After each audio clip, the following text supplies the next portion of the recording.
नमस्कार, मी प्रांजल. आपण पाहतात PM न्यूज मराठी. बातमी तर आपण पाहणार आहोत, पण त्यापूर्वी जर तुम्ही आमचे चॅनल सबस्क्राइब केले नसाल तर खालील सबस्क्राइबचे बटन दाबून सबस्क्राइब करा, लाईक करा, शेअर करा.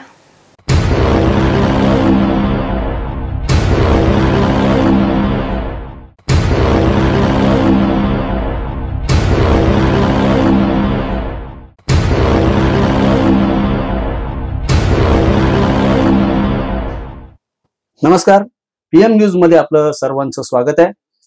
खोपोली नगर परिषदेची निवडणूक होते आणि 2 डिसेंबर म्हणजे फक्त 10 दिवस आता प्रचाराचे उरलेत. शिवसेनेची युती झाली भाजप बरोबर आणि एक राष्ट्रवादीने उबाठा म्हणजे उद्धव बाळासाहेब ठाकरे शिवसेना आणि शेका पक्षाला बरोबर घेऊन परिवर्तन विकास आघाडी स्थापन करून ती या निवडणुकीमध्ये उतरलेली आहे. परंतु आपल्याकडे आता एक मोठी ब्रेकिंग येते. खोपोलीच्या राजकारणामध्ये एक उलथापालथ झालेली आहे. अगदी 10 दिवस शिल्लक असताना परिवर्तन विकास आघाडीमधून म्हणजे राष्ट्रवादीच्या बरोबर उभाटा आणि जी शेका पक्ष आहे याच्यामधून उभाटा म्हणजे उद्धव बाळासाहेब ठाकरे शिवसेना हा पक्ष बाहेर पडतोय अशी जवळजवळ नव्हे तर निश्चित बातमी आपल्याला मिळालेली आहे. त्याचबद्दल आपण बोलणार आहोत.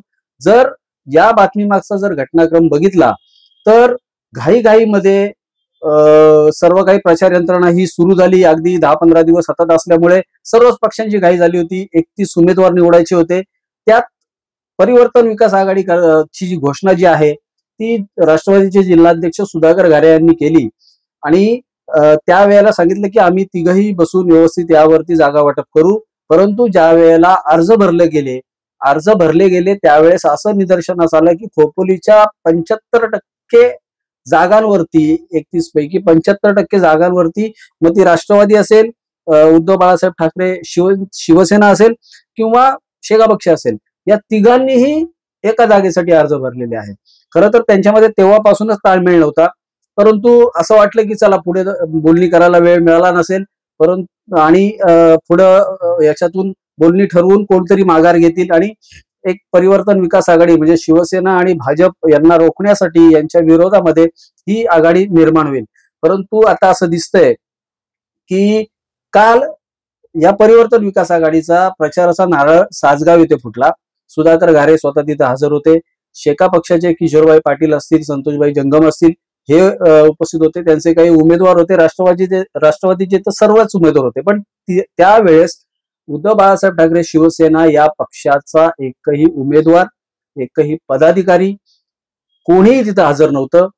त्यावेळेलाही प्रसारमाध्यमांशी बोलताना सुधाकर घारेंनी परिवर्तन विकास आघाडीच्या वतीनेच ही निवडणूक लढवली जाणार असं ज्या वेळेला सांगितलं त्यावेळेला खरं तर शंकेची पाल ही चुकली. आपण या गोष्टीचा मागोवा घेण्याचा प्रयत्न केला. शिवसेना उद्धव बाळासाहेब ठाकरे पक्षाचे जे तालुका प्रमुख आहेत एकनाथ पिंगळे यांच्याशी संपर्क साधला आणि त्यांना याबाबत विचारणा केली की नक्की काय काल कोणीही प्रचाराचा नारळ फोडायला नव्हतं. वैयक्तिकरित्या सगळीकडे प्रचार आता चालू झालेले आहेत. तर त्यांच्याकडून मिळालेल्या माहितीनुसार आता मी ती माहिती संपूर्णपणे उघड नाही करत, परंतु संध्याकाळी आज आपला अर्ज मागे घ्यायचा शेवटचा दिवस आहे. आज संध्याकाळी ही सर्वात मोठी जी उलथापालथ झालेली आहे ना त्याचा खरा निर्णय हा संध्याकाळी लागेल. कारण कोण अर्ज कुठून मागे घेतय हे आपल्याला समजणार आहे. आणि हीच खरी ब्रेकिंग आहे की जो काही आपल्याला आतापर्यंतचा हा घटनाक्रम पाहिल्यानंतर निदर्शनास येते की जिथे राष्ट्रवादी आहे तिथे उबाटाचा पण फॉर्म आहे. खरं तर राष्ट्रवादीने जिथे जिथे उबाटाला आधी फॉर्म भरायला लावले होते त्या जागी काही आयात उमेदवार पटकन घेऊन त्यांनाही अर्ज भरायला लावले. आता घेतलेल्या उमेदवारांना अर्ज भरायला लावल्यानंतर त्यांचा माघार घेण्याचा प्रश्न येणार नाही आणि ज्या उभाटाने म्हणजे उद्धव बाळासाहेब ठाकरे या पक्षाने जिथे फॉर्म भरलेले आहेत तिथून ते लोक माघार घेत नाहीये. त्यांचाही प्रचार सुरू आहे. आज संध्याकाळी नक्कीच याबाबत कळेल आणि कळतंय की उभाटाकडून एक पत्रकार परिषदही घेतली जाईल. त्यामुळं परिवर्तन विकास आघाडीमध्ये आता 3 पक्ष राहतील असं तरी सध्या वाटत नाहीये. फक्त राष्ट्रवादी आणि शेका पक्षाचं काहीतरी मिळतं जुळतं झालेलं दिसतंय. दोन्ही पक्षांकडून काल प्रचाराचा नारळ हा वाढवण्यात आला.